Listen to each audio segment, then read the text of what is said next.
Olá, Antônio, boa noite a todos, sejam muito bem-vindos. Em poucos minutos nós daremos início à nossa live, nossa aula inaugural do curso de aperfeiçoamento em políticas públicas e gerenciamento de processos inclusivos, com olhar para o autismo. Nesse momento, enquanto nós estamos aguardando o início das nossas atividades, nós deixaremos alguns vídeos institucionais da Escola de Governo para que vocês conheçam um pouco mais desse trabalho.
Bem, como vocês puderam perceber, esse foi um vídeo sobre o Prêmio Nova Servidor, que há poucos dias os servidores públicos do Estado do Pará receberam premiações referentes ao Dia do Servidor Público. Dando continuidade a essas ações de valorização, não só dos servidores, mas da sociedade pública em geral, o governo do Estado do Pará tem promovido ações de capacitação. Nesse contexto, é muito importante nós destacarmos esta ação que está sendo realizada, voltada para o campo do autismo, onde nós teremos a capacitação de servidores em 7 municípios do Estado do Pará, em um curso com 180 horas, que será realizado à distância e que contará com profissionais de expertise no campo do autismo, não só a nível nacional, mas também a nível local. Esta é uma parceria entre a Escola de Governança do Estado do Pará e a Coordenação Estadual de Políticas para o Autismo, com apoio técnico do Projeto TEA da Universidade Federal Rural da Amazônia. Certamente, este é mais uma das muitas ações de valorização sobre as políticas de saúde, em especial para a área do autismo, que serão tomadas pelo governo do Estado no decorrer dos próximos anos, mostrando o compromisso com o processo inclusivo e, especialmente, o compromisso com todos os municípios nesse processo de capacitação. Para falar um pouco mais sobre o papel da Escola de Governança e também para falar um pouco mais sobre a importância da Coordenação Estadual de Políticas para o Autismo, nós iremos exibir agora 2 vídeos que falarão um pouquinho mais sobre isso, com a presença da doutora Evanilza, a professora Evanilza, diretora da Escola de Governança do Estado do Pará, e doutora Nayara Barbalho, coordenadora estadual de políticas para o autismo.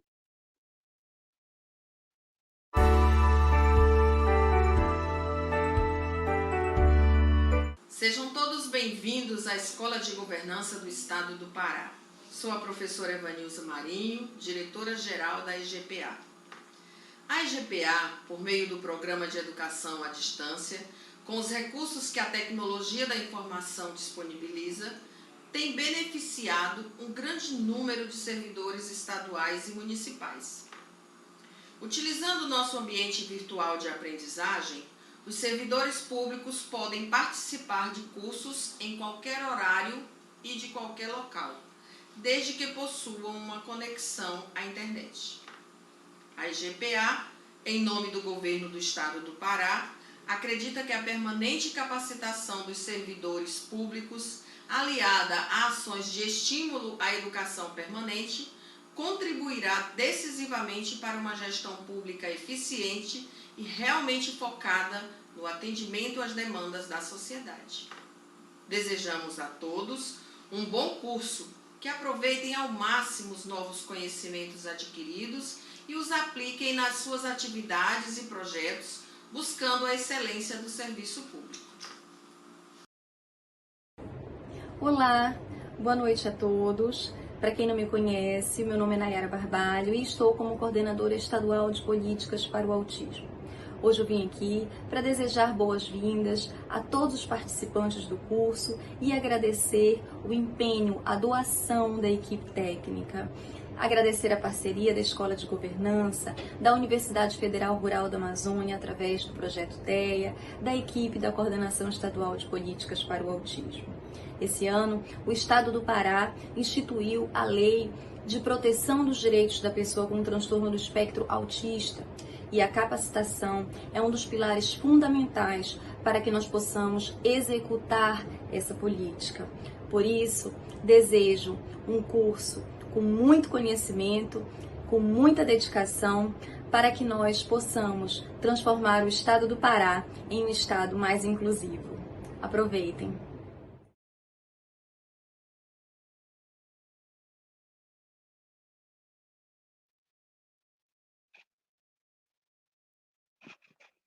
E para dar início à nossa palestra, pontualmente às 8 horas da noite, nós vamos convidar agora o professor Dr. Lucelmo Lacerda de Brito.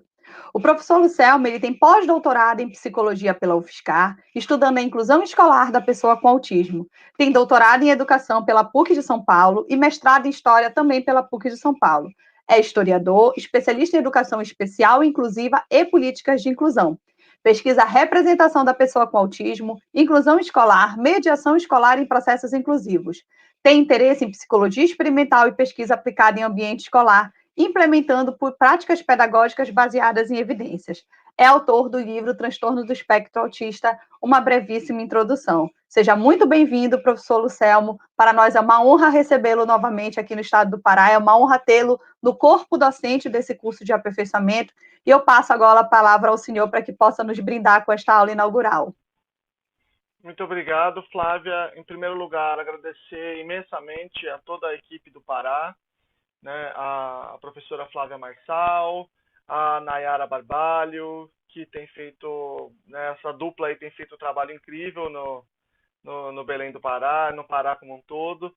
E para mim dizer que é um prazer participar de um projeto como esse, porque por inúmeros motivos, né? Mas o motivo principal é porque no campo científico existe muita coisa produzida sobre autismo, mas muito pouca coisa está disponível para as pessoas que usufruem do serviço público. Isso é um problema. Isso é uma distorção importante, importante no sentido de que nós precisamos observar, precisamos atentar a ela no Brasil. E a gente precisa resolver isso, porque as pessoas mais vulneráveis são aquelas também mais pobres, né? Então, quando você desenvolve uma tecnologia, desenvolve um conhecimento, ele precisa ficar acessível, sobretudo, a quem mais precisa, né? Que são as pessoas que são usuárias do sistema público. Para mim, isso é muito importante, participar desse contexto por conta disso. Então, vamos lá.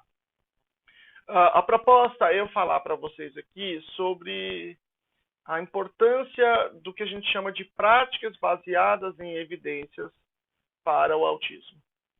E eu vou tentar fazer isso aqui, né, tentando ser o mais acessível possível, porque eu sei que é uma aula aberta, né? É claro que o foco é nos cursistas, mas mesmo entre os cursistas, são pessoas que estão na rede pública, mas que não conhecem realmente, necessariamente, o autismo, né? Podem estar em vários campos, mas eu quero falar muito sobre ciência. Esse é um conhecimento que entrou muito em discussão agora, por conta da pandemia, né? Todo mundo aí discutindo.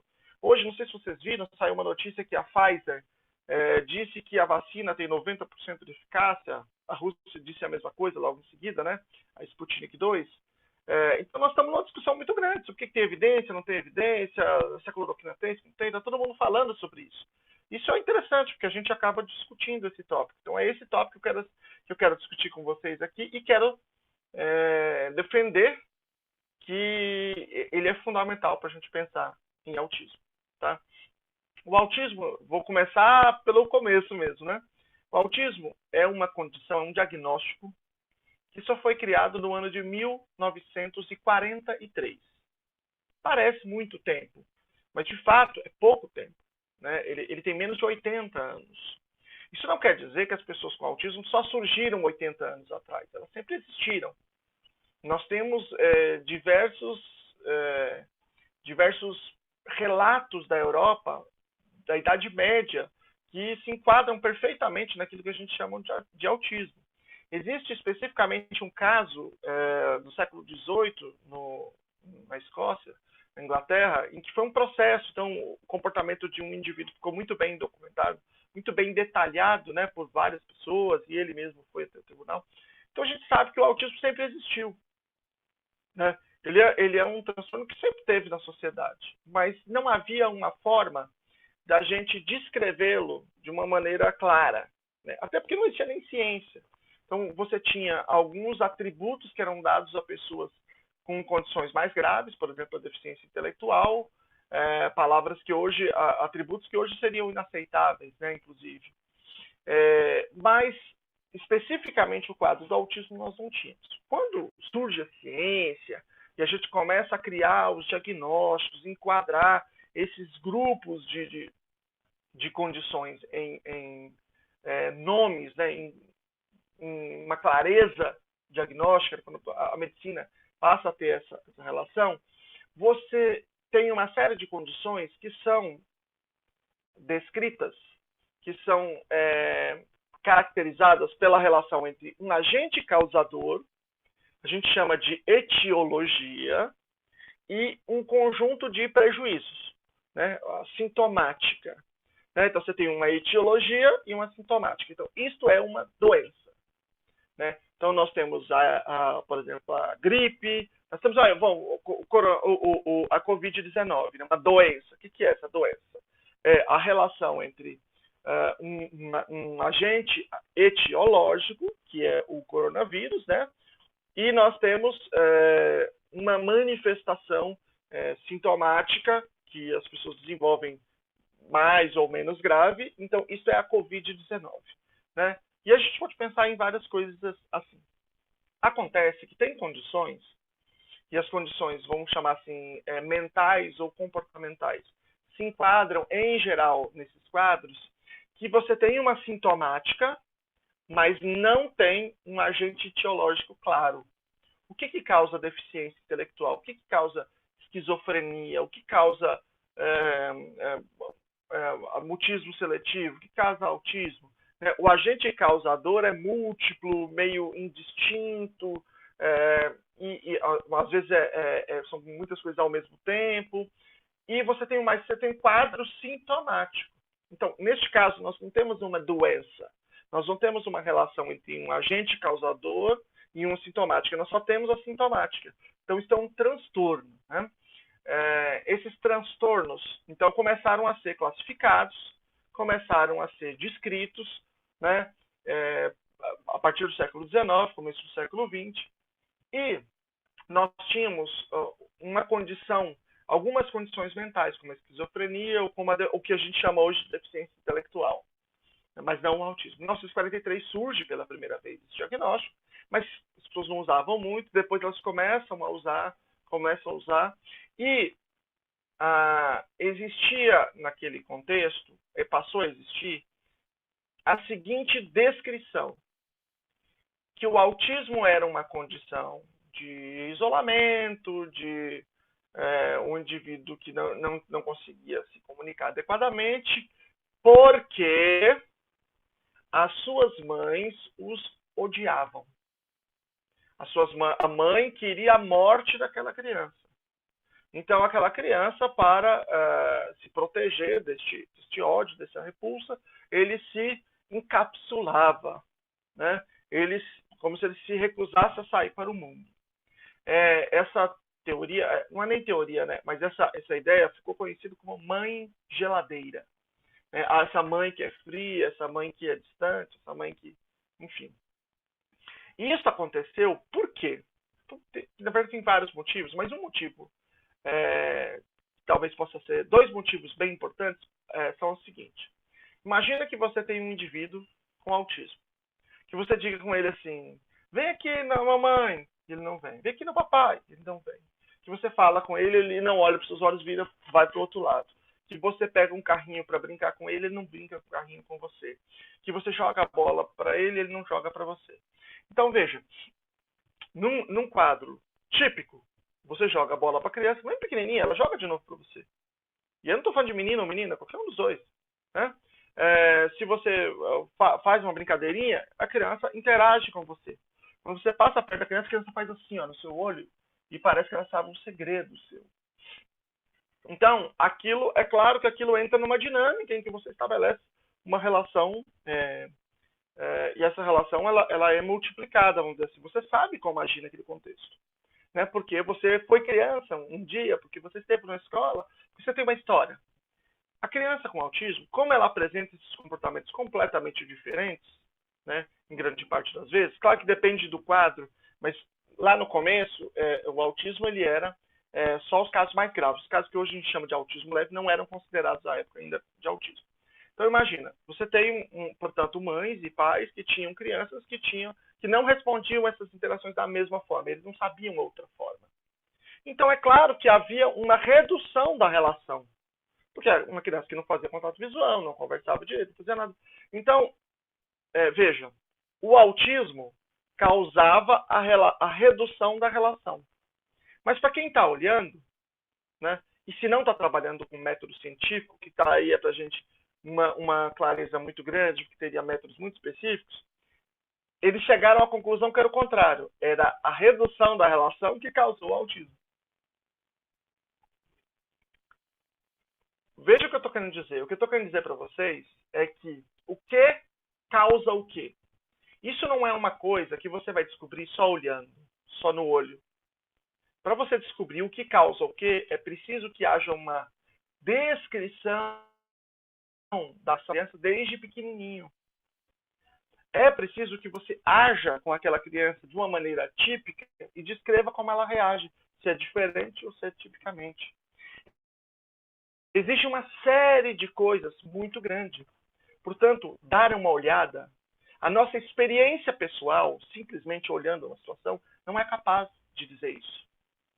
Certo? Se você pensar, como você faria para provar qual que está causando o quê? A redução da brincadeira da mãe que causou o autismo, ou é o autismo que fez que a mãe brincasse menos? Como você faria?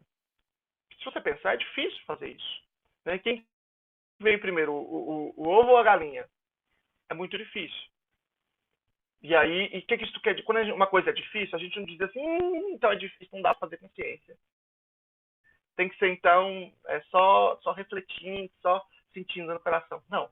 Quando uma coisa é difícil, a gente continua acreditando na ciência, investindo na ciência. Só que a ciência precisa utilizar métodos mais sofisticados, mais bem elaborados, para a gente conseguir desenvolver esse conhecimento. Né? Bom, então, veja aí qual foi o problema.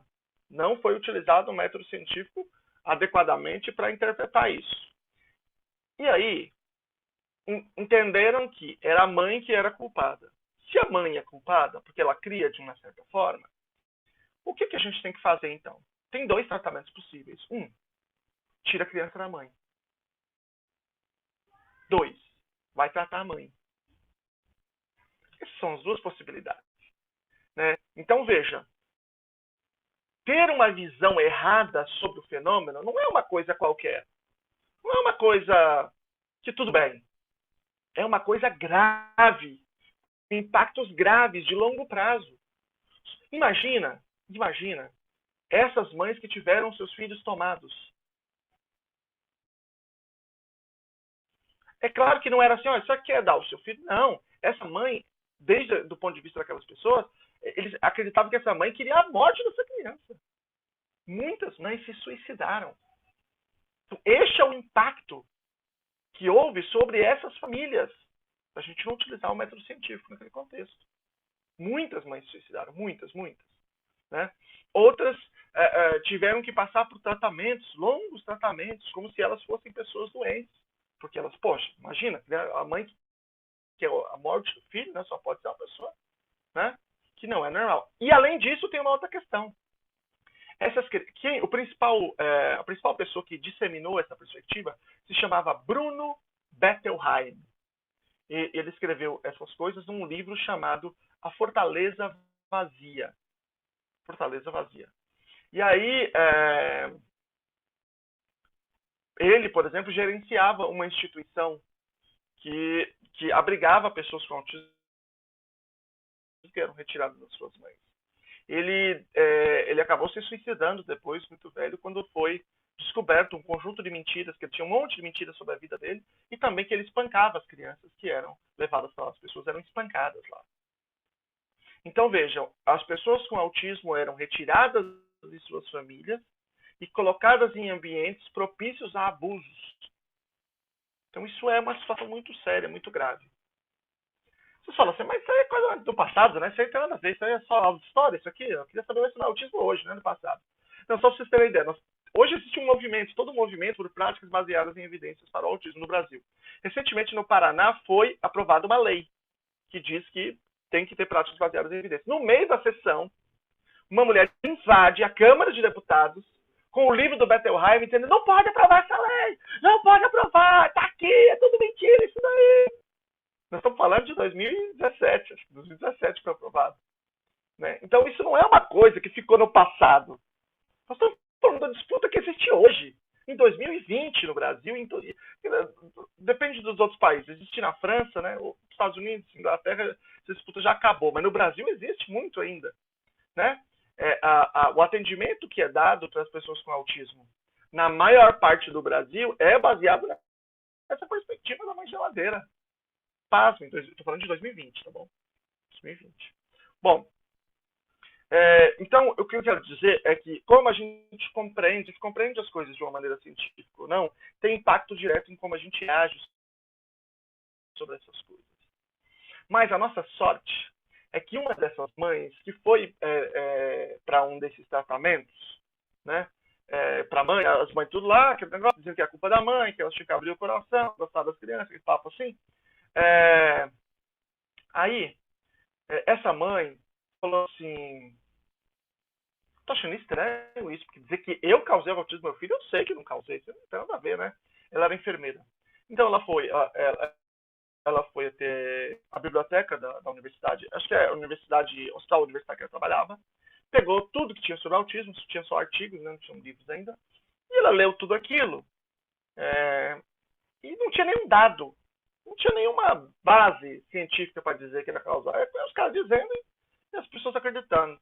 Então ela falou, isso é besteira. Então ela foi no dia seguinte no tratamento de novo e passou um bilhetinho para as mães, assim, ó, põe aí seu endereço, depois a gente conversa e vamos acabar com essa palhaçada aqui. E aí surgiu, meus amigos, o movimento mais poderoso da história do autismo, o movimento de mães. E esse movimento de mães do autismo é um movimento que transformou todo o cenário do mundo inteiro. E é um movimento que deu origem ao que está acontecendo hoje no Pará também. Isso é fruto da luta histórica de pais e mães de crianças com autismo, mas devo dizer, né, com pesar, né, muito mais das mães. Não com pesar porque as mães não deviam estar participando, mas pesar porque os pais deviam estar participando tanto quanto as mães, né? E a participação dos pais ainda é muito menor, infelizmente. Então, vejam aí que as duas pessoas que estão à frente desse projeto, duas das principais pessoas, que é a Flávia Marçal e a Nayara Barbalho, são mães de crianças com autismo. Então, existe um entroncamento entre esse movimento histórico, a produção de políticas públicas, inclusive a pesquisa científica, né, com os pais de crianças com autismo. Né? Muitos dos maiores pesquisadores do mundo eram também pais e mães, né, de crianças com autismo. Um movimento muito forte, porque o autismo transforma muito profundamente a vida das pessoas. É muito difícil você manter a sua vida tal como ela era antes do autismo. Né? Ela é acachatante. E para o resto da sociedade, não parece uma coisa séria. Então acaba que as pessoas que levam à frente são mais esses familiares. Bom, dito isso, então nos Estados Unidos, o diagnóstico surgiu lá. O autor do diagnóstico, ele é um austríaco, Leo Connor, se escreve Kanner, mas se fala Connor, mas ele estava nos Estados Unidos, num hospital chamado John Hopkins. Tá? E aí, lá em que as coisas surgiram, depois ela foi se espalhando. E aí nós temos um documento chamado Manual Estatístico e Diagnóstico de Transtornos Mentais, DSM. Esse documento, ele diz quais são os transtornos mentais e comportamentais, como que diagnostica, como é que é esse processo, tá? A primeira edição, de 1952, previa isso que a gente falou, que o autismo era um problema psicológico causado pelas mães. O segundo, de 1968, também previa isso. Mas o terceiro, de 1980, ele foi um DSM muito diferente. Inaugurou uma nova fase, ele se tornou um documento de base científica, né? Até então ele não tinha essa base científica. Em 1980 ele passou a ter. E vou dar um exemplo. Além de ter entendido que o autismo era uma questão do desenvolvimento cerebral, do neurodesenvolvimento, né, ele também passou a descrever, por exemplo, que a homossexualidade não era uma doença, era uma expressão da diversidade humana, quando os dois primeiros achavam que era doença. Então, houve um rompimento mesmo, houve, do segundo ao terceiro, uma adesão à ciência, né? E aí, desde então, nós temos uma visão clara sobre o autismo como uma condição do neurodesenvolvimento. Aí você tem o DSM-4, que é de 1994, que ia criar um outro diagnóstico, né, além do autismo, que estava numa coisa chamada transtornos globais do desenvolvimento, que é síndrome de Asperger, que é aquele caso do autismo bem leve, né, daquele indivíduo que tem o QI preservado, ele tem uma inteligência ou média, ou algumas vezes até superior, mas ele tem os traços do autismo, só que num nível mais leve, né? Só que na época não chamava autismo leve, chamava síndrome de Asperger, tá? Então você tinha transtornos globais do desenvolvimento, você tinha síndrome de Asperger, autismo, transtorno integrativo da infância, que é aquela criança que avançava até mais ou menos 2 anos, às vezes até 3, depois ela decaía. Você tinha os transtornos globais do desenvolvimento sem outra especificação, que é meio que uma mistura de todos, e um caso chamado síndrome de Rett, que é um caso bem mais grave, que as pessoas têm problema respiratório, também acabam não sobrevivendo à idade adulta. Bom, então você tinha uma condição dividida, né, no DSM-4, que valeu de 1994 até 2013. Em 2013, tem a publicação do DSM-5, e aí você tem uma coisa só, transtorno do espectro autista. Tudo vira transtorno do espectro autista, exceto síndrome de Rett, que vira uma condição específica. Mas síndrome de Asperger, autismo, transtorno desintegrativo da infância, transtornos globais do desenvolvimento sem outra especificação, tudo isso vira transtorno do espectro autismo, TEA, que é isso que nós estamos falando aqui. TEA, né? Esse é o que a gente trabalha hoje. Bom, pessoas com autismo, eles têm 2 prejuízos. Um prejuízo na comunicação social, que pode ser a dificuldade de começar uma conversa, responder a uma interação, sustentar uma conversa. Uma dificuldade de reconhecer as emoções dos outros, expressar as emoções, em falar de uma maneira toda a sua gesticulação coincidir com o que você está falando, né? Tudo isso pode ser difícil. Também pode ter, verbalmente, pode não conseguir falar, uma parte das pessoas não fala. Ou fala, mas fala menos, tem um prejuízo. E tem uma parte que não tem prejuízo na fala, né? Principalmente esse que a gente chama o autismo mais leve. E tem também um outro prejuízo, que são os comportamentos estereotipados ou repetitivos, com interesses fixos e restritos, que pode ser uma pessoa que adere muito fortemente a uma rotina, mesma rotina do dia, ou um objeto, ou um tema, só fala daquele tema, só aquele tema, né? Estereotipias motoras ou vocais, barulhos, podem fazer, ou movimentos com o corpo. Pode ter uma sensibilidade diferente aos sons, a visual, né? A luz, enfim, a própria percepção, a dor, tudo isso pode ser diferente, o cheiro, a gustação, pode ter uma alteração sensorial, portanto. Então tem que ter esses 2 problemas. Tem que ter um prejuízo da comunicação social e um prejuízo nos comportamentos repetitivos ou estereotipados. Só que esses prejuízos têm algumas coisas importantes. Primeiro, tem que aparecer desde a primeira infância. Não pode ser que surgiu só depois. Segundo, eles têm que ser significativos. Não pode ser prejuízos pequenos, que não estão prejudicando a sua qualidade de vida. Você está indo tudo bem. eu tenho esse prejuízo, mas estou levando a vida. Então tudo bem. Né? Só se você precisar de ajuda. Se você não precisar de ajuda, não é. Tá? Você tem traços, mas não é exatamente autismo. A gente chama de fenótipo ampliado do autismo, mas não é autismo. Só é autismo se você precisar de ajuda. E terceiro, é preciso que essas coisas não sejam melhor explicadas por deficiência intelectual ou por atraso no desenvolvimento. E esses prejuízos, eles podem ser de diferentes intensidades, de modo que o indivíduo precisa de diferentes tipos de apoio. Você precisa de apoio? Sim, mas só um pouco. A gente chama de autismo leve, ou nível 1. Se ele precisar de substancial, precisa de bastante apoio, então a gente chama de autismo moderado, ou autismo nível 2.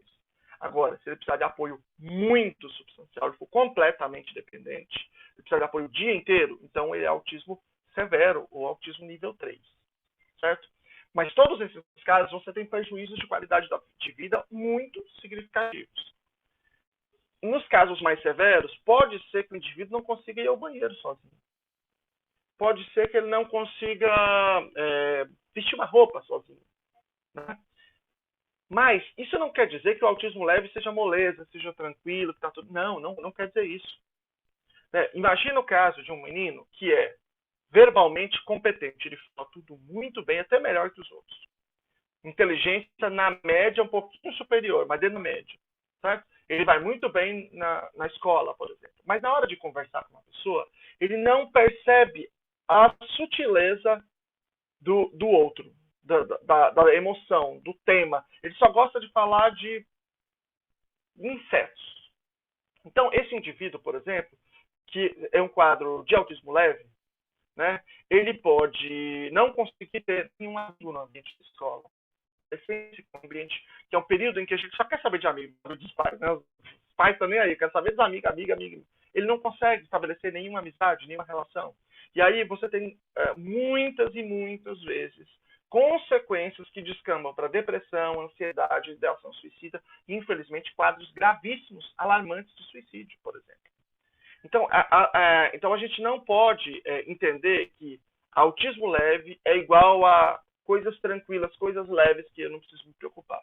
Não é esta a ideia dessa classificação. Essa classificação é só para a gente entender o nível de apoio que a gente precisa dar, de intensidade do apoio, e não o nível de necessidade do indivíduo. Entendeu? Se eu posso deixar um de lado ou não. Dito tudo isso, nos Estados Unidos, as mães de crianças com autismo fizeram um movimento fantástico, né? Esse movimento que eu já descrevi aqui. Em 2001 foi aprovada uma lei chamada Nenhuma Criança Deixada para Trás, que diz o seguinte, que na educação só pode usar práticas baseadas em evidências. Lá na saúde já é mais ou menos assim, os convênios, né? Então, todas as pessoas com autismo, o Estado tem que oferecer a prática com melhor evidência. Certo? E o que isso significa? O que significa uma prática ter evidência? O que é isso? Né? Tá bom. Porque aí vocês vão entender qual é o peso. Se eu tivesse um remédio, eu ia mostrar. Eu não tenho nenhum remédio aqui. Mas vamos imaginar que eu tenho aqui vai estar longe. Eu tenho uma dipirona, Neosaldina. Neosaldina é remédio para autismo? Não, não é. Por que não é? Por que Neosaldina não é remédio para autismo? Porque para ser remédio para autismo, diz a nossa lei, a lei brasileira, diz que eu tenho que pegar um tanto de pessoas com autismo, mas é muita gente, e dividir em 2 grupos, por meio de um software. Para um grupo, eu tenho que dar a Neosaldina. Para outro grupo, eu tenho que dar aquele comprimidinho preto, redondinho, mesmo jeito, mesmo gosto, mesma cor, mesma textura, mesmo cheiro, mesmo tudo. É docinho, aquela capinha. Isso é igualzinho. Só que não tem nada dentro, não tem Neosaldina dentro. Então, para um grupo eu dou Neosaldina, para outro grupo eu dou isso aí sem nada dentro. E antes eu vou medir quais os comportamentos autísticos, esses que eu já falei aqui para vocês, tá? E aí dou remédio para os 2. Quer dizer, para um grupo eu dou remédio, para outro grupo eu dou placebo. Só que quem está tomando o remédio, quem está tomando o placebo, não sabe se está tomando um ou outro. Entendeu? Eles não sabem. E quem vai entregar o remédio também não sabe. E quem vai fazer a avaliação antes e depois dos comportamentos também não sabe. Isso a gente chama de duplo cego. Nem a pessoa sabe se está tomando remédio ou placebo, nem o pesquisador ou avaliador sabe quem tomou o remédio ou placebo. Por quê? Porque se eu souber, o cara que está avaliando, tipo assim, a gente acredita nas coisas nas nossas coisas, sabe? A gente defende, a gente tem paixão por aquelas coisas. Então ele vai olhar com melhores olhos aquele que fez. E aí isso faz com que ele tenha um resultado que não é verdadeiro. E não é por maldade. Isso chama-se viés. Viés. Né? É como você pega uma situação que duas crianças brigam. Você pega para uma e pergunta assim, o que aconteceu? Ela te contou a história. Você chega para outra e fala, o que aconteceu? Ela te conta outra história completamente diferente. Você pode passar as duas pelo polígrafo. As duas têm certeza que estão falando a verdade.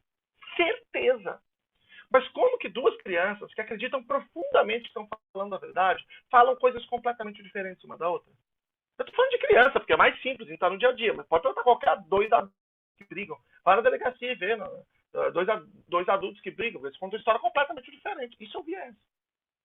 A gente tende a olhar com melhores olhos aquilo que nos beneficia.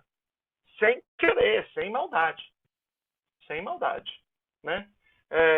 Então, quando a gente faz isso, esses dois grupos, e os dois são cegos, a gente sabe se o remédio funcionou ou não. Porque no grupo que tomou placebo, uma parte funciona também. Mesmo sem ter nada, funciona. Por quê? Porque a pessoa acredita que está tomando. Isso já faz que haja uma melhora. Por motivos psicológicos que a gente não sabe direito. Então, se o outro grupo que tomou o remédio de verdade só melhorou o mesmo tanto, então não foi pelo remédio, foi pelo mesmo efeito placebo. Agora, se o grupo que tomou placebo tiver melhorado um pouquinho, o outro grupo tiver melhorado muito, aí a gente sabe que o remédio é bom. Certo? Pois bem, mas vamos imaginar que você fala, não. Eu tenho convicção, muita convicção, de que é o seguinte, de que Neosaldina é sim muito bom para autismo. E eu tenho uma farmácia, e eu vou colocar na minha farmácia e eu tenho a obrigação de dizer a verdade para o público. Então você vai lá na sua farmácia e põe assim, remédio para autismo, e põe Neosaldina em cima. Sabe o que vai acontecer? Crime hediondo. Hediondo. Crime hediondo. O farmacêutico e quem produziu o remédio. Porque a lei brasileira diz que só pode colocar o remédio lá, dizendo que é para uma coisa, se aquela coisa tiver evidência. Não é qualquer pesquisa, não é um artiguinho. É pesquisa desse jeito que eu falei para vocês. Ou outro jeito que eu não vou explicar aqui, mas que são bem rigorosas.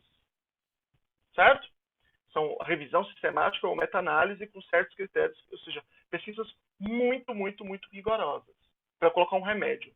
Então, por que a Neosaldina, então, está para vender na farmácia? Se você for à farmácia, vai ver que tem Neosaldina. Mas olha a bula. A bula vai dizer que ele é bom para dor de cabeça. Por quê? Porque eles fizeram isso que eu falei para vocês. Pegaram tanto de gente com dor de cabeça. Para um tanto deram Neosaldina, para outro tanto deram o placebo e viram que as pessoas com Neosaldina melhoraram muito mais. Né? Mas as pessoas que tomavam placebo, a parte melhorava também. Quem é que nunca pegou uma criança? A criança falou, tô com tal dor, vou te dar um remédio forte, vou dar um remédio fraco, vou dar um remédio com uma água com açúcar, mandou ele tomar e ele melhorou. Isso é efeito do placebo. Acontece com adultos também. Né? Só que algumas não passam, porque a causa é forte e está lá. Só que com a Neosaldina a probabilidade de passar é muito maior. Isso que as pesquisas mostraram. Né? Então, é isso. Essa é a grande questão. Qual que é o problema aí? Por que nós estamos fazendo esse debate aqui? Por que eu estou dizendo isso tudo aqui? Porque vamos imaginar que eu estou fazendo aqui essa live, e aí tem um monte de gente assistindo, o pessoal gostando, o pessoal fala assim, Selmo, eu acho que, você é o cara que eu queria contratar, fazer um método, se tivesse um método seu. Aí eu inventei agora um método Lucial Místico de intervenção. Método Lucial Místico de tratamento para o autismo. Terapia Lucial Mística. Certo? Inventei agora. Pensei aqui, vi, tá fazendo sucesso na internet. Tô com um seguidor bom lá, vou fazer isso aí. Método, protocolo. Protocolo é ótimo. Protocolo avançado de tratamento do autismo. Protocolo Lucial Místico avançado de tratamento do autismo. E vou vender. Gente, vende. Eu venderia, eu vou dizer pra você, eu tava rico com ela dessa. Tranquilo. Facilmente. Porque além de ser cientista, eu sou pai de um menino com autismo severo. Então eu ia dizer ainda que melhorou demais, meu filho. Nossa senhora. Eu poderia até achar que melhorou, inclusive, né? Poderia nem ser só de sacanagem. Bom, mas se eu fizesse isso, protocolo Lucial Místico avançado de tratamento do autismo. de terapia do autismo. Veja, se eu inventar um remédio para autismo, eu disse que eu não posso colocar na farmácia, crime hediondo. E se eu inventar o protocolo de terapia avançada, eu posso vender? Posso abrir uma clínica de terapia avançada para autismo, terapia social mística? Posso. Diz a lei que não precisa ter evidência nenhuma. Não precisa ter nenhuma pesquisa, não precisa ter nada. Basta pegar lá e abrir. Olha que impressionante. Vou dizer mais para vocês. A Nayara, minha amiga, eu falo, Nayara, pô, você não quer comprar aqui, não? Não quer? Pô, vamos fazer um, né? Pô, você me conhece, eu sou uma pessoa séria, né? Um cara pesquisador, sou pai também. Compra de mim aí, põe aí no projeto aí, põe aí no Pará. Vamos colocar aí o protocolo avançado do céu místico, você paga aí para mim, a gente faz um bem bolado, vamos aí? A pergunta é, a Nayara poderia, oficialmente, pela lei, ela poderia contratar uma terapia que não funciona? Pode, ela pode. E se eu estou aqui fazendo essa aula, é porque ela não fez isso. Se tivesse, eu não estaria aqui. Porque eu tenho um compromisso absoluto e indiscutível e inegociável com evidência científica. Mas se o projeto do Pará tem compromisso com prática baseada em evidência, não é porque a lei assim o manda. Porque a lei do Brasil, infelizmente, não proíbe a compra de quaisquer picaretagens, como se fosse tratamento para autismo. Uma coisa só é tratamento se teve uma pesquisa e naquela pesquisa as pessoas melhoraram mais do que outras que não tinham tratamento, do que não tinham aquela intervenção. Se não, é uma ideia, é uma hipótese, é uma proposta, mas não é um tratamento. Assim como o remédio só é. Neosaldina não é que Neosaldina não é um remédio bom para autismo. Ele não é remédio para autismo. Assim como aquilo que não foi testado para o autismo, mesmo que não seja remédio, que seja terapia, também não é um remédio, não é um tratamento. Certo? Essa é a questão que eu quero discutir aqui com vocês. Bom, mas como a questão do autismo ela está na área de saúde também de educação, eu quero fazer o mesmo apontamento sobre educação. Imagine que eu digo o seguinte, olha, eu tenho aqui, gente, uma proposta de uma metodologia lucialmística. Eu posso fazer um combo, dá para vender tudo já, tudo junto. Eu vendo a terapia avançada, que avançada a gente vem mais caro, né? Eu posso fazer aqui agora também um método lucialmístico de pedagógico. Método lucialmístico de alfabetização de criança com autismo. Nunca fui em nenhuma escola, nunca alfabetizei ninguém, nunca fiz nenhuma pesquisa. Não, mas eu tenho experiência, eu digo assim, não, eu sou doutor. Né? Você vai discutir do cara que é doutor, que pesquisa nisso? Então, isso é um outro problema, que é as pessoas dizerem assim, não, eu sou doutor, eu sou isso, eu sou aquilo. Doutorado é um documento para fazer concurso. É para isso. Doutorado não é um documento que faz aquilo que eu falo virar verdade. Isso é um absurdo. Né? Até porque as pessoas que têm doutorado divergem entre si, têm diferentes perspectivas, diferentes ideias. Então, isso não faz nada virar verdade. Isso é só um documento que, se eu quiser fazer algum curso em algum lugar, eu apresento o diploma e posso fazer.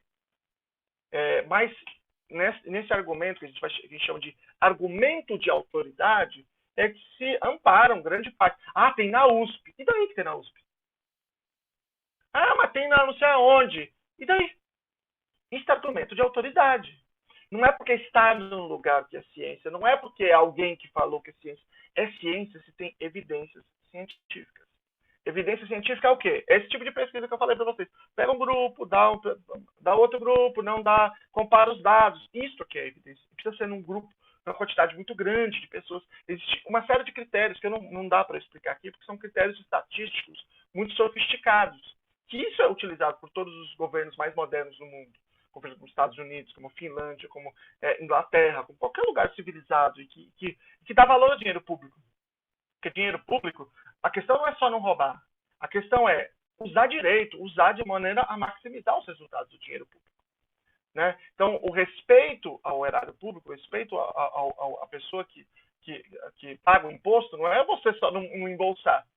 É você também não pagar a picaretagem com isso. Porque senão, de qualquer forma, existe um desrespeito. Quer dizer, o motivo pelo qual eu pago imposto ajudar as pessoas, não é para poder botar qualquer coisa para as pessoas, né? Então, acho que essa é a grande questão. Essa é a grande questão. Bom, continuando.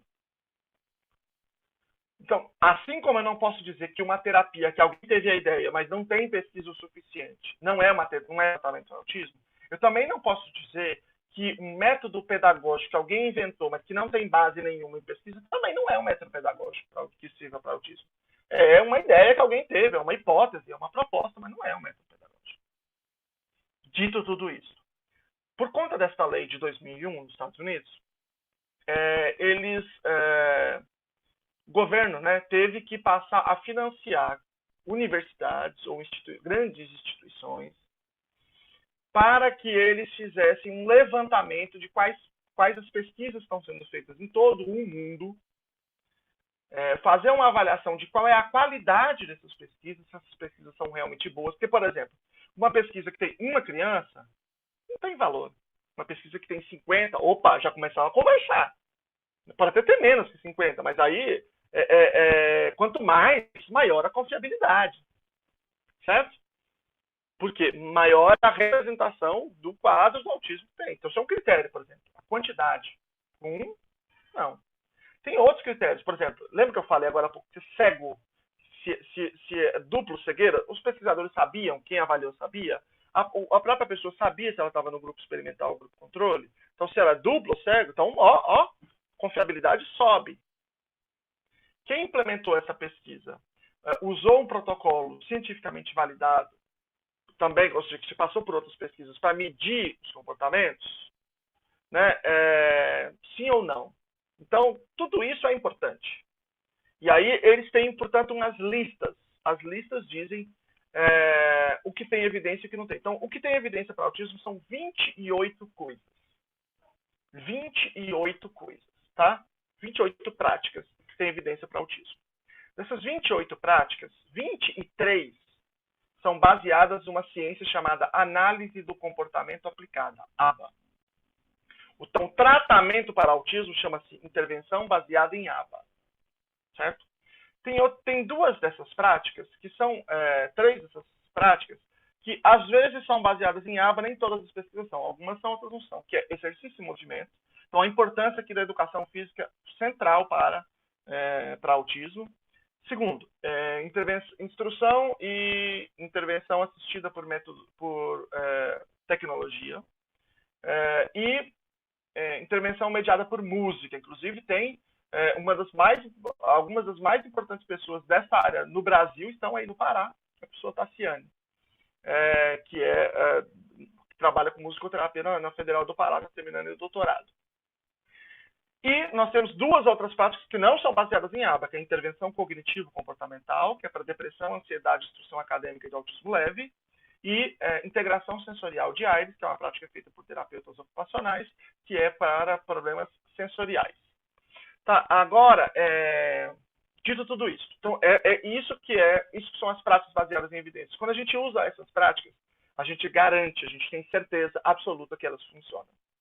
Então, isso significa que eu trato este indivíduo como sujeito de direito, como sujeito que merece atenção, que merece que eu não vou testando com ele, que eu não vou fazendo ele de cobaia, que eu vou, antes de eu atendê-lo, eu vou ter responsabilidade. Porque as pessoas falam assim, o amor cura tudo. O amor, ele é um pré-requisito. O amor precisa te levar a responsabilidade com esse indivíduo. Precisa te levar a um compromisso verdadeiro, a você realmente dedicar a sua vida de estudo, de você conhecer os fundamentos, conhecer essas melhores práticas e saber interpretar aquele indivíduo particular, o que é aquele indivíduo particular, porque cada um é diferente. Para cada pessoa com autismo é totalmente diferente. O que ele precisa e entregar para ele é o que é de melhor no mundo. É isso que eu quero para o meu filho e é isso que eu quero para o filho de cada uma das pessoas que está aqui e de todas as pessoas da sociedade. Essa é a minha luta. Dito tudo isso, eu queria responder algumas perguntas aqui. Flávia, não sei como é que fica aqui, se eu posso ir lendo aqui, eu leio e administro, não sei como é que faz aqui. Mas tem algumas perguntas importantes aqui, tá? Teve uma pergunta de uma pessoa aqui que foi sobre a intervenção precoce e se uma pessoa, como é que isso acontece com uma pessoa com desenvolvimento severo, se ela pode mudar de faixa. Então vamos lá. A intervenção é quanto antes, melhor. Essa é a evidência. Se a gente pudesse fazer assim que a criança nascesse, era melhor ainda, só que demora normalmente um pouco para diagnosticar. Então, quanto antes, melhor. E sim, uma pessoa pode transitar de uma faixa para outra. Ela pode ter um autismo severo e transitar para um autismo moderado, um autismo leve. Depende de algumas coisas. Depende de 4 coisas, tá? Depende da precocidade. Quanto mais cedo, maior a probabilidade. Depende da intensidade. Quanto mais horas de intervenção, maior a probabilidade. Terceiro, depende da integridade. Ou seja, a intervenção precisa ser baseada em aba. Esse tipo de intervenção é baseada em aba. E precisa ser sério, igualzinho está na pesquisa, não é cada um inventando o que quiser. E 4, aí que vem um problema. Depende da genética individual. Tem criança que você faz tudo certinho, ela vai avançar muito pouco. Tem criança que você faz tudo certinho, ela voa. Então, tudo depende também de características da genética individual. Por exemplo, casos sindrômicos, casos que tem um gene específico, que ele é muito invasivo, que ele é muito... não consigo explicar agora, mas um gene que traz muitos prejuízos, por exemplo, intelectuais, vão dificultar isso. Então, quanto mais o indivíduo tem a inteligência preservada e quanto mais ele tem a linguagem preservada, melhor o prognóstico. Mas não dá para afirmar com certeza jamais nada, porque é sempre meio surpresa. Oi, Flávia, pode mediar aí. Acho que você ia falar isso. Sei. Oi, querido. Não, você sabe que você já é de casa, né? Então, assim, você pode ficar à vontade para ir respondendo as perguntas. Na verdade, a gente também recebeu 2 aqui. A gente pode fazer um bate-bola. Eu vou fazer 2 perguntas para você. E se você filtrou mais alguma no chat que você acha interessante, você também pode ficar à vontade para responder. A gente são 8h43, a gente vai até as 9 horas, tá bom? Então fica aí 20 minutinhos ainda para a gente debater. Primeiramente, queria te agradecer, é sempre muito bom ouvir você, porque você dá para a gente uma força, uma esperança do quanto é importante que as famílias permaneçam lutando e também o quanto é importante que a gente consiga ter esse diálogo com os governantes. Eu acho que muito que deu certo aqui no estado do Pará é que a gente encontrou as portas abertas num governo que tem adotado tudo, eu posso te dizer de cátedra, né? E você sabe que eu também sou uma pessoa técnica, eu também sou uma pesquisadora, e tudo que nós temos proposto tecnicamente em termos de políticas públicas para o governo do estado, nós temos encontrado um governo extremamente comprometido e compromissado para fazer com que isso saia do papel. Mas a gente continua enfrentando os desafios, como você falou, não basta só, às vezes, o comprometimento e o interesse, né? São os desafios que a própria ciência que trabalha com autismo ainda não nos deu solução. Você acabou de explicar uma, né? Mesmo com toda a intervenção, às vezes você encontra fatores genéticos que não são favoráveis a esse desenvolvimento. Então, dentro desse contexto, eu sei que você tem experiência e já visitou aí vários lugares no Brasil todo. Que dica você poderia dar? Que orientação você poderia dar? Porque nós temos aqui muitos profissionais que atuam no interior do estado. Esses servidores públicos são 7 municípios espalhados pelo interior do estado. Isso também é algo que é elogiável, porque num estado com dimensões continentais, como o estado do Pará, a Escola de Governança e a Coordenadoria Estadual de Políticas para o Autismo saíram somente das capitais e entenderam que autista tem em qualquer lugar. E esse conhecimento precisa chegar nesses municípios, mesmo aqueles mais longínquos. Então, só para você ter uma ideia, a gente está com uma capacitação na Ilha do Marajó, né, que é uma ilha que tem uma diversidade gigantesca, cultural, mas também uma diversidade muito grande de índice de desenvolvimento humano. E ainda assim, dentro de todo esse desafio, a Escola de Governança e a coordenadoria bateram o pé e disseram, não, a gente vai levar essa capacitação para os interiores com qualidade e com profissionais de ponta como você. Então, nesse contexto, uma das perguntas que tem aqui é como é que se poderia fazer esse atendimento pela rede do SUS nos interiores? Que dica você pode dar? Eu acho que eu queria só falar para a Ana Clara, que fez essa pergunta, eu perdi só qual era o município.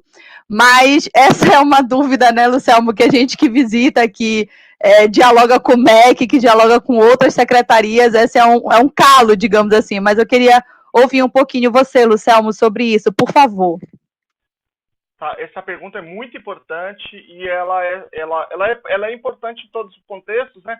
Mas eu acho que a gente lançou mais luz sobre ela no contexto da pandemia, né? Em que a gente precisou fazer processos à distância, né?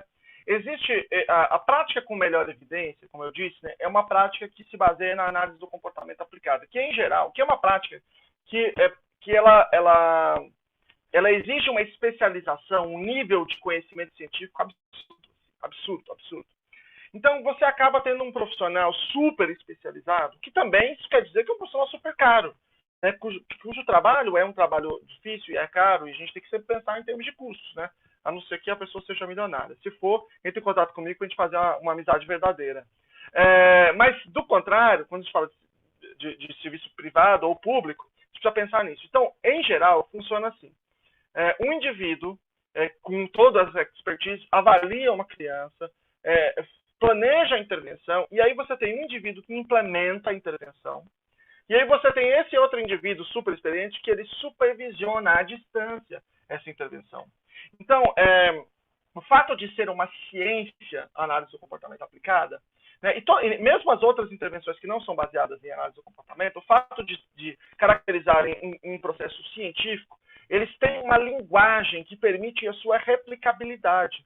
Então, é possível fazer processos à distância de extrema qualidade. E vou dizer para você, no Brasil, onde é o lugar que produziu o melhor conhecimento de ponta, nível de qualquer lugar do mundo, é a Universidade Federal do Pará. Né? Então, aí você tem experimentos mostrando treinamento de pais à distância. Né? Os trabalhos recentes aí do professor Romariz, supervisionando o Adriano Barbosa, por exemplo, com vários tipos diferentes de metodologia, ensinando pais a trabalhar com comportamento inadequado, a trabalhar com ensino naturalístico, com ensino estruturado. Se a gente consegue fazer isso com pais, que são pessoas que não são profissionais, é possível fazer isso, sem dúvida alguma, com profissionais. Então, o que a gente precisa é ter uma linguagem técnica, ter protocolos claros, articulados. Nesse sentido, eu acho muito importante, Flávia, que este curso, quer dizer, a mesma rede de formação alcance, porque a gente não é cada um fazendo o seu, a gente consegue criar uma rede, de fato, em que a gente articula essa linguagem, articula os processos de intervenção. Então, eu acho que isso é muito favorável. É possível fazer, tem tecnologia comportamental de processos para a gente gerenciar isso à distância, e vocês estão num lugar mais propício, onde esse conhecimento está sendo produzido no Brasil. Tem muito conhecimento no exterior também. Houve uma edição da revista da faculdade aí, da Federal do Pará, que foi só dedicada a processos à distância. Inclusive, eu publiquei um artigo nessa edição. Tem o periódico mais importante do mundo, que chama JABA, que também publicou uma edição inteira sobre isso. Então, a gente tem o que a gente precisa é sistematizar uma logística, um processo, um fluxo. Mas é possível, e isso se dá através sobretudo daquilo que a gente chama de treino de habilidades comportamentais e do processo de protocolos claros, protocolos, processos de registro, em que tudo tem uma lógica que todo mundo consegue pegar, identificar imediatamente do que se trata e replicar. Tinha uma outra pergunta? Tinha sim. Na verdade, tem várias aqui. Eu não sei. Eu vou mandar pro teu e-mail depois. Tá, pode passar. Na verdade, tem uma outra também, né? Daqui a pouco a gente volta para essas que passaram, a gente vai ver o máximo de perguntas aqui que a gente vai poder responder. Lembrando para os cursistas que o professor Lucelmo vai estar com vocês. E até complementando essa tua fala, Lucelmo, você sabe que é um grande desafio a gente fazer esse processo de capacitação. E aí, depois de muitas e muitas reuniões, nós conseguimos estabelecer um processo de capacitação que ele tem basicamente 3 níveis. Um nível básico, um nível intermediário e um nível avançado. E essa etapa desse nível básico, a ideia é que todo mundo tenha a mesma base de conhecimento. Porque não adianta eu chegar com uma intervenção em aba com um profissional que não sabe nem o que é prática baseada em evidência. Porque ele não vai entender por que tem que ser aba, ele não vai entender por que tem que ser práticas que são reconhecidas como práticas com evidência científica. Então, a gente também enfrenta esse desafio, que é tentar uniformizar, ou pelo menos iniciar uma base com todo mundo junto. E essa primeira etapa do projeto é essa. Depois a gente quer fazer as capacitações intermediárias e avançadas já voltado para o processo de intervenção em si, considerando todas essas práticas, né? Inclusive, especialmente, o treinamento de pais. Mas isso foi uma discussão muito profunda que nós tivemos aqui no Estado, e esse curso ele vem exatamente como esse divisor de águas, porque ele é um curso que foi pensado exatamente dentro de uma estrutura de capacitação. Não é só, eu vou fazer esse curso aqui e nunca mais vou falar de autismo. Não, existe uma continuidade com várias outras políticas públicas que estão sendo realizadas. Nesse contexto, teve uma pessoa que perguntou assim, quais são os profissionais que podem fazer o diagnóstico? Né? E aí, só contextualizando essa pergunta, aqui no estado do Pará a gente tem um desafio muito grande, que nós temos um número muito baixo de neuropediatras, e a gente tem até uma certa lenda urbana aqui, que só neuropediatra pode laudar. E, obviamente, que isso gera um desafio gigantesco. Por outro lado, uma das maiores profissionais que nós temos aqui no estado, que é a doutora Mira Figueiras, inclusive foi a responsável pela elaboração do manual do IDP, é pediatra. Então, assim, acho que é sempre importante a gente tocar nesse assunto e que as pessoas possam saber quem são esses profissionais que podem fazer o diagnóstico. Perfeito. Então, vamos lá. Pela legislação brasileira, só quem pode dar um diagnóstico é um médico. Mas qualquer médico pode dar o diagnóstico. Mas o ideal é que isso seja feito pelo pediatra.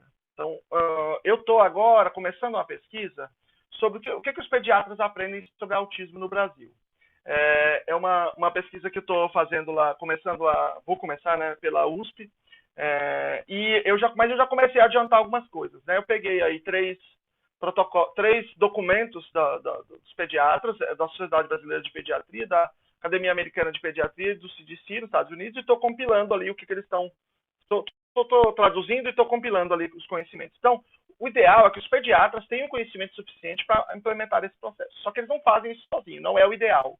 O ideal é que eles tenham apoio de equipes multidisciplinares, então fono, psicólogo principalmente, né?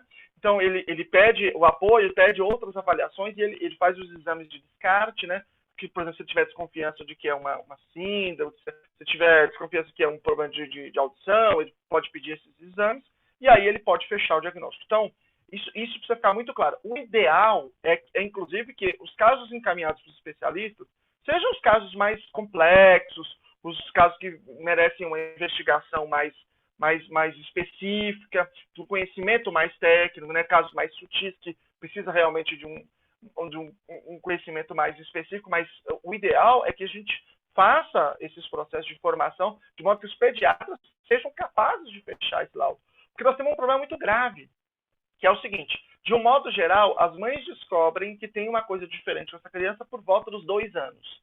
E elas só conseguem um diagnóstico por volta dos 5 anos. Estou falando isso no Brasil, pesquisa recente, tá? Isso é muito grave, porque nós perdemos a parte principal da plasticidade cerebral desse indivíduo. Ou seja, o que ele podia melhorar quando ele tinha 2 anos, agora, nem se você fizer 20 anos de intervenção, que não vai ser a mesma coisa. Então a gente perde o período central da intervenção. Então é fundamental que a gente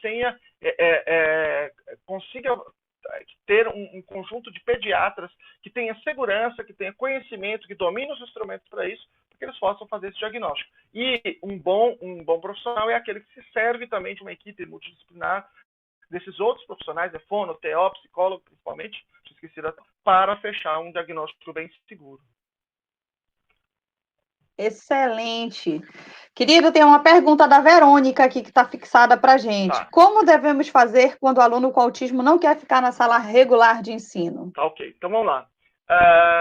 Quando você tem a BNCC tem a descrição. A BNCC é a Base Nacional Comum Curricular. Tem a descrição lá das habilidades que a gente quer dos alunos. E aí os sistemas fazem os seus currículos. Não tem lá, por exemplo, a habilidade de ficar em sala de aula.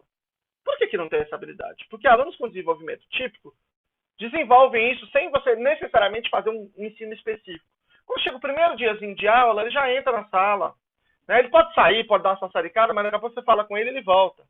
E meninos com autismo, uma grande parte deles não aprende isso sozinho, de maneira natural, digamos assim, né? Sem eu ter um ensino específico para isso. Portanto, nós estamos falando de uma habilidade que não está na BNCC. E aí, e nem está no currículo nenhum. Mas essa é só uma, tem milhares dessas. Mas, na verdade, o que a gente precisa ver é que lá na BNCC tem um lugar dizendo assim, ó, fazer diferenciação curricular quando necessário. Aí que está o segredo. Então, quando a gente pensa em autismo, nós temos que pensar o seguinte, que nós temos que ter uma avaliação, um olhar, não só nas habilidades acadêmicas, mas tem que olhar 2 outros tipos de habilidades. Habilidades de aprendiz, ou seja, o indivíduo se comportar como estudante. Não só isso, ele precisa, a mãe precisa deixar ele na porta da escola, ele precisa entrar sozinho. Ele precisa discriminar quando bater o sinal e ir para a sua sala. Ele precisa discriminar qual é a sua sala, entrar e sentar na sua cadeira. Ele tem que ficar sentado. Ele tem que atender a instrução da professora, por exemplo, de olhar para a lousa, de pegar o livro. Instrução que pode ter mais de um passo, por exemplo, instrução de 3, 4 passos, por exemplo, gente, pega o livro de português, abre na página 40 e faz a atividade. Instrução de 3 passos, ele tem que saber fazer. ele tem que também não emitir comportamentos que sejam barreira. Por exemplo, se ele fizer tudo isso e ficar gritando na sala de aula, não resolve. Ficar batendo no outro ou se batendo, não resolve. Ele precisa também não emitir comportamentos desse tipo. Né? Isso são as habilidades de aprendiz. Habilidades desenvolvimentais são aquelas que eu não preciso ensinar para o aluno com desenvolvimento típico, mas que eu posso precisar ensinar para o menino com autismo que ele não desenvolve dessa maneira também. Por exemplo, fazer rastreio visual, olha aqui, ó, rastrear um objeto com o olho, que é uma habilidade sem a qual você nunca vai ser alfabetizado. Você pode ter o dobro do QI do Einstein, que nunca o menino vai ser alfabetizado. A gente tem, por exemplo, imitação, atenção compartilhada. O professor olha para a lousa e você olha também. Os alunos fazem uma coisa na roda, ele faz também. Comunicação, que pode ser tanto falada, como pode ser por meio de comunicação alternativa, se a criança não falar. Então, são coisas imprescindíveis. Portanto, o que eu estou querendo dizer é o seguinte: se ele não entra na sala, qual que tem que ser o currículo agora? É alfabetização? Conta? Não, objetivo agora, fazê-lo entrar na sala, fazê-lo sentar, fazê-lo ficar sentado. São essas habilidades que tem que ser o meu foco. Então, tem que ter um currículo adaptado para isso. Isso até dia 30 de setembro era impossível, ou mais ou menos impossível, porque a Política Nacional de 2008 vedava qualquer tipo de adaptação. Mas hoje não, hoje já está claro que as pessoas com deficiência, principalmente os casos mais graves, muitas vezes precisam de adaptações. Adaptações que podem ser coisas muito simples, como uma modificação de uma atividade, como uma avaliação diferente, como pode ser até uma alteração curricular, como nesse caso. Talvez ele precise de um acompanhante também, não sei, depende do caso. Então, primeiro tem que focar em ensiná-lo a entrar na sala, e aqui eu não consigo explicar como que ensina ele a ficar na sala. Eu consigo dizer que as metodologias para ensinarem isso, posso dizer o nome, são reforço positivo e modelagem. Esses são os fundamentos principais. Eu não consigo explicar por conta do tempo, porque demoraria muito. Lucelmo, inclusive para quem está assistindo a nossa live, a gente teve a oportunidade, já convite, né, do Conselho Nacional de Educação e da professora Sueli Menezes, escrever um artigo que foi publicado no livro da ANEC. E para quem quiser acessar esse artigo, a gente fala exatamente sobre isso, né, sobre a importância da educação para além da escolarização. E eu coloquei no chat ali da nossa live, quem quiser pode acessar também e saber um pouco mais de tudo isso que o Lucelmo está falando, de uma forma mais estruturada e com um pouquinho mais de tempo. Lucelmo, eu queria te agradecer, a gente está indo para o finalzinho, a gente está vendo que ainda tem várias perguntas aqui, mas a gente realmente precisa encerrar por uma questão de tempo também, uma questão de agenda de compromissos que o professor Lucelmo ainda tem. Agradecer a presença de todos novamente. Dizer uma última pergunta, uma das pessoas que estava assistindo perguntou se terão outras lives, e sim, nós teremos outras lives. Inclusive, é importante que vocês saibam que a estrutura do curso já prevê, desde o início do seu projeto pedagógico, que todo módulo do curso ele tem uma live aberta ao público, e especialmente voltada também para famílias. O Lucelmo não me deixa mentir, que foi uma coisa que eu dialoguei com ele, falei para ele, Lucelmo, é muito importante que a gente consiga, nesses momentos, capacitar as famílias também, mesmo que sejam em situações pontuais, mas com temas que sejam específicos e que sejam interessantes para essas famílias. Então, vocês podem aguardar, a gente sempre vai estar divulgando nas redes da Escola de Governo, que é @EGPA _PA, a @CEPA _PA, o do Projeto TEA também, que é parceiro da Escola de Governo e da CEPA, que é o @projeto.tea. E também vocês podem acompanhar o professor Lucelmo Lacerda. Eu vou passar a palavra para ele que possa se despedir, deixar à disposição também as suas redes sociais, e eu volto porque a gente tem uma finalização. Gente, só quero agradecer por poder participar desse momento, que para mim é fantástico, é sensacional. Agradecer a Flávia, agradecer a Nayara, agradecer ao Antônio Júnior pela disponibilidade de estar aqui e de fazer a tradução aqui. Muito obrigado. E dizer o seguinte para vocês. Bom, eu chamo Lucelmo, né? Lucelmo é fácil de achar, não tem erro. Né? A vantagem de ter nome estranho é esse. Então, eu sempre publico bastante pesquisa, estou trazendo várias discussões aí, principalmente sobre educação especial e autismo. Vocês estão convidados aí lá, só no YouTube, que tem um outro canal também que chama Luna Aba, mas Lucelmo acaba aparecendo ele, de toda sorte. E até a próxima. Como a Flávia disse, terá muitas oportunidades, haverá muitas oportunidades de a gente debater aí. Um abraço a todos. Perfeito, Luciel. Mais uma vez, toda a minha gratidão pela sua parceria sempre e pelo seu engajamento, que realmente foi um divisor de águas para a gente aqui no Pará. Eu nunca me esqueço que quando a gente ainda estava batalhando para que muitas coisas que hoje são realidades ainda eram sonhos no papel, e você sempre dizia para a gente: não desistam, é assim mesmo, vocês têm a chance de realmente mudar a vida de muitas pessoas, e é isso que engaja a gente. São parceiros como vocês, como vários outros pesquisadores, estudiosos, famílias no Brasil todo, que estão acompanhando aí o Pará de perto e têm sido muito incentivadores para que a gente enfrente todas essas dificuldades que, muito longe da gestão, na verdade, são dificuldades que a gente encontra no Brasil como um todo e que, infelizmente, a própria ciência ainda não conseguiu dar todas as respostas. Então, a gente é um caminho que a gente está construindo conjuntamente.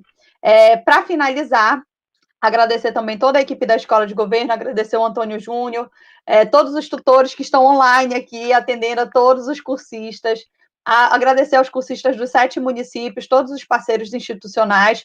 E agora, para finalizar, nós vamos apresentar novamente os 2 vídeos de boas-vindas, porque muitas pessoas ainda não estavam online, e esse vídeo foi gravado com muito carinho para vocês, então vocês vão assistir agora o vídeo da professora Evanilza, que irá fazer a apresentação da Escola de Governo, para que vocês possam conhecer um pouco mais, e finalizar com as palavras da doutora Nayara Barbalho. Muito obrigada a todos, uma boa noite, eu tenho certeza que essa será a primeira de muitas iniciativas que nós faremos juntos. Tchau, tchau. Com certeza. Tchau.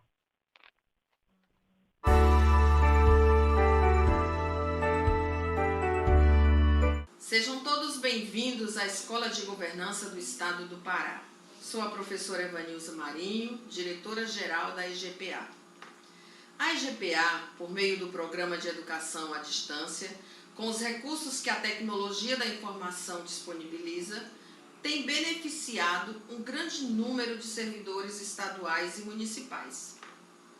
Utilizando o nosso ambiente virtual de aprendizagem, os servidores públicos podem participar de cursos em qualquer horário e de qualquer local, desde que possuam uma conexão à internet. A IGPA, em nome do Governo do Estado do Pará, acredita que a permanente capacitação dos servidores públicos, aliada a ações de estímulo à educação permanente, contribuirá decisivamente para uma gestão pública eficiente e realmente focada no atendimento às demandas da sociedade. Desejamos a todos um bom curso, que aproveitem ao máximo os novos conhecimentos adquiridos e os apliquem nas suas atividades e projetos, buscando a excelência do serviço público. Olá, boa noite a todos. Para quem não me conhece, meu nome é Nayara Barbalho e estou como coordenadora estadual de políticas para o autismo. Hoje eu vim aqui para desejar boas-vindas a todos os participantes do curso e agradecer o empenho, a doação da equipe técnica. Agradecer a parceria da Escola de Governança, da Universidade Federal Rural da Amazônia, através do Projeto TEA, da equipe da Coordenação Estadual de Políticas para o Autismo. Esse ano, o Estado do Pará instituiu a Lei de Proteção dos Direitos da Pessoa com Transtorno do Espectro Autista, e a capacitação é um dos pilares fundamentais para que nós possamos executar essa política.